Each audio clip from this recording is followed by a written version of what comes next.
বন্ধু তুমি ভালো, তুমি চাঁদের আলো। হ্যাঁ, আমি গায়িকা নই, কিন্তু গাইলাম কেন এই বন্ধুদের জন্য। এরা হচ্ছে আমার অনেক অনেক অনেক বছরের বন্ধু।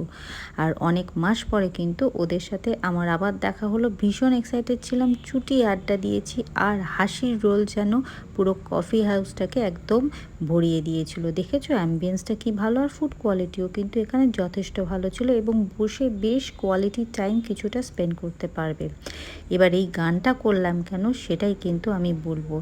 এখানে কিন্তু আমি এতদিন পরে ওদের সাথে মিট করে প্রায় ভুলেই গেছিলাম যে রিল বানাতে হবে বা মিনি ব্লগ বানাতে হবে, কিন্তু সত্যি এই বন্ধুরা এত অসাধারণ এবং আমায় সবসময় এত সাপোর্ট করে, এত অ্যাপ্রিসিয়েট করে এবং এত এনার্জাইজ করে। ওরা আমায় মনে করিয়ে দিল, এই তুই তো রিল বানাসনি, চল এই স্পটে বানাই, ওই স্পটে বানাই, এরমভাবে বানাই, এরম করে করলে ভালো লাগবে, ইত্যাদি ইত্যাদি। আর এই মিনি ব্লগটা এর পিছনেও একটা গল্প আছে। আমি কিন্তু আড্ডা দিতে দিতে পুরো ভুলেই গেছিলাম মিনি ব্লগ বানানোর কথা।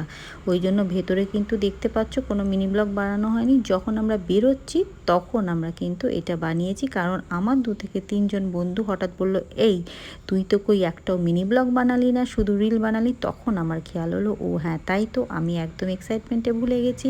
আর তখনই কিন্তু আমি এই মিনি ব্লগটা তোমাদের জন্য ক্যাপচার করে তুলে আনলাম। শুধু তোমাদের জন্য বলবো না, এই ক্যাপচারটা কিন্তু আমারও সারা জীবনের স্মৃতি হয়ে থেকে যাবে। বন্ধুরা হচ্ছে এরম ট্রেজার, এরম প্রেশিয়াস মোমেন্টসগুলো এবং প্রেশিয়াস রিলেশনগুলো কিন্তু সবসময় আমাদের সুন্দরভাবে ধরে রাখতে হবে। হ্যাঁ, তার জন্য কিন্তু একে অপরের প্রতি ভালোবাসা, বিশ্বাস এবং রেসপেক্টটা বজায় রাখতে হবে, তবেই কিন্তু এভার লাস্টিং হবে রিলেশনগুলো। দেখছো কি সুন্দর ওরা এসে এসেই আমার সাথে একেবারে সমানভাবে পার্টিসিপেট করছে এবং নিজেরা বলছে চল এরমভাবে বানা, ওরমভাবে বানা বলে একদম ফুললি আমি এনার্জাইজ করছে। We are rocking.